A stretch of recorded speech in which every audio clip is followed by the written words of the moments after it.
আসসালামু আলাইকুম দর্শক, আইএমকে ফিনটেক স্কুলে আপনাদের স্বাগতম। আজকে আমরা আপনাদের সামনে বেসিক্স অফ ফান্ডামেন্টাল অ্যানালাইসিস কোর্সের পঞ্চম ক্লাস নিয়ে হাজির হয়েছি। ক্লাস শুরুর পূর্বে দর্শকদের মনে করিয়ে দিতে চাই, আমাদের আইএমকে ফিনটেক স্কুলের YouTube channel, x, Instagram, Facebook page এবং লিঙ্কডইন অ্যাকাউন্টে সংযুক্ত থাকুন এবং বেশি বেশি লাইক, কমেন্ট ও শেয়ার করে অন্যদেরকেও স্টক মার্কেটের জ্ঞানে সমৃদ্ধ হওয়ার সুযোগ করে দিন। চলুন তাহলে আর কথা না বাড়িয়ে আজকের ক্লাস শুরু করি। আজকে আমরা বাংলাদেশের ক্যাপিটাল মার্কেটের তালিকাভুক্ত ইকুইটি সমূহের ইয়ার এন্ডের বিষয়ে আলোচনা করব। আমরা সাধারণত জানি যে একটি প্রতিষ্ঠান তার হিসাব নিকাশের জন্য হয় অর্থ বছর বা financial year July to June অথবা calendar year January to December ভিত্তিক তাদের ফিনান্সিয়াল স্টেটমেন্ট সম্পন্ন করে থাকে। কিন্তু আমাদের দেশে ক্যাপিটাল মার্কেটের অন্তর্ভুক্ত কোম্পানিসমূহ শুধু জুলাই টু জুন বা জানুয়ারি টু ডিসেম্বর ভিত্তিক ফাইনাল স্টেটমেন্ট করে না। এছাড়াও কিছু কিছু কোম্পানি এপ্রিল টু মার্চ এবং অক্টোবর টু সেপ্টেম্বর ভিত্তিকও তাদের ইয়ার এন্ড ফাইনাল স্টেটমেন্ট সম্পন্ন করে থাকে।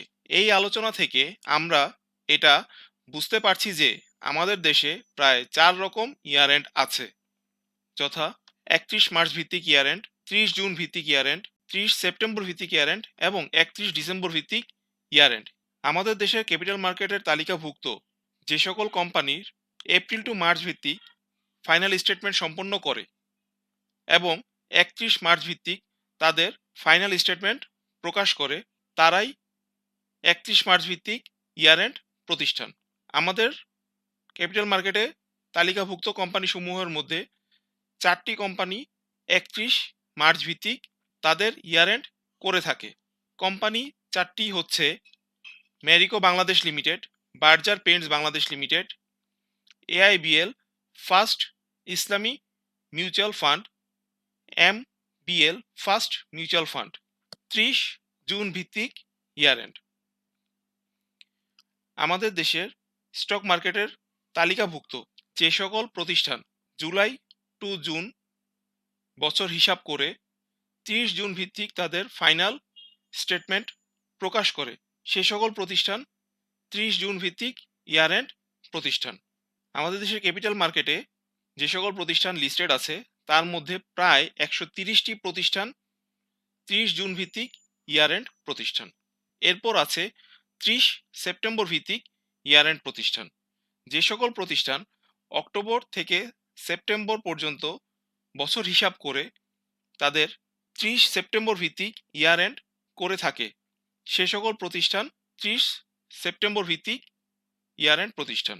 আমাদের দেশে ক্যাপিটাল মার্কেটের তালিকাভুক্ত প্রতিষ্ঠানসমূহের মধ্যে 2টি প্রতিষ্ঠান 30 সেপ্টেম্বর ভিত্তিক ইয়ার এন্ড প্রতিষ্ঠান, যেমন LR global Bangladesh mutual fund 1, vanguard AML BD finance mutual fund 1। এখন 31 ডিসেম্বর ভিত্তিক ইয়ার এন্ড। যে সকল প্রতিষ্ঠান জানুয়ারি থেকে ডিসেম্বর পর্যন্ত বছর হিসাব করে তারা 31 ডিসেম্বর ভিত্তিক ফাইনাল স্টেটমেন্ট প্রকাশ করে, সে সকল প্রতিষ্ঠান 31 ডিসেম্বর ভিত্তিক ইয়ার এন্ড প্রতিষ্ঠান। আমাদের দেশের ক্যাপিটাল মার্কেটে তালিকাভুক্ত প্রতিষ্ঠানসমূহের মধ্যে প্রায় 259টি প্রতিষ্ঠান 31 ডিসেম্বর ভিত্তিক ইয়ার এন্ড প্রতিষ্ঠান। এখন কথা হচ্ছে, ইয়ার এন্ড আমাদের কেন জানতে হবে? কারণ আমরা যদি একটি কোম্পানির ইয়ার এন্ড সম্পর্কে ধারণা না রাখি তাহলে এটা বুঝতে পারবো না যে কখন কোন কোম্পানি ফার্স্ট কোয়ার্টার বা সেকেন্ড কোয়ার্টার বা থার্ড কোয়ার্টার বা ইয়ার এন্ডের ঘোষণা দিবে।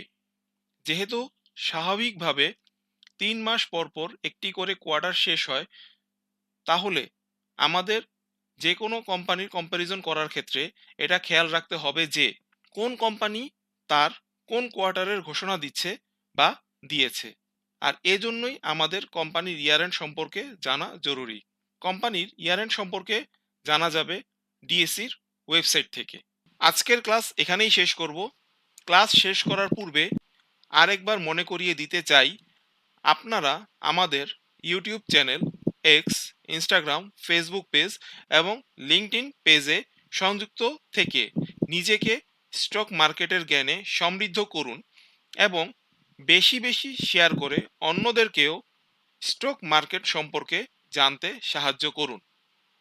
কারণ মানুষ যত বেশি জানবে তত বেশি মার্কেটে অংশগ্রহণ করবে, আর মার্কেটে অংশগ্রহণ করলে মার্কেটের এক্সপানশন হবে, আর মার্কেট এক্সপান্ড হলে বিনিয়োগকারীর উন্নতি হবে।